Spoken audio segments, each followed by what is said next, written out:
ভাবছেন কি মনে মনে জায়গাটা অনেক চেনা চেনা লাগে? আরে লাগবেই তো। আমি এখন শীতলাবাড়ি যে মন্দির তার সামনে দাঁড়িয়ে শ্রীকৃষ্ণের জন্মের শুভ দিনে মজা মাস্তি আর হইহুল্লোড়ে আমরা বেশ কয়েকজন বন্ধুরা মিলে কি করলাম দেখাবো সব এই ভিডিও জুড়ে। বয়রাত থেকে রিক্সা করে 7 রাস্তায় এলাম চলে, এই ভাঙাচুরো রাস্তা ধরে ঠিক দোলখোলা মোড়ের সামনে দিয়ে। মনে কি আনন্দ, যাচ্ছি আমি রাধার খোঁজে। ছোট্ট এই পথটা দিয়ে মন্দিরের ঠিক সামনে এসে দেখি কেউ শাড়ি কেউ চুড়ি পরে কত রকম রঙিন বেশে হাসি খুশি আর উৎফুল্ল মনে জড়ো হয়েছে শ্রীকৃষ্ণের শুভ জন্মদিনে। আগেই বলেছি আমার সাথে বেশ কয়েকটা বন্ধু আছে, কেউ ফোন কেউ হাই দিতেছে।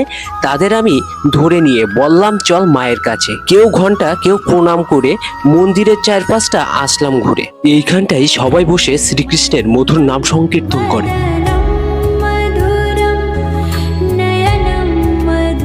সব ঘুরে এই বটগাছের নিচে দেখলাম শাড়ি টিপ আরো কত দেবদেবীর মূর্তি আছে। হঠাৎ করে পড়ল মনে আমি তো আছি আমার রাধার খোঁজে। দেখা হবে আবার রাধা অষ্টমীতে। আজকের মতো সবাই ভালো থেকো, শুভ জন্মাষ্টমীর শুভেচ্ছা নিও।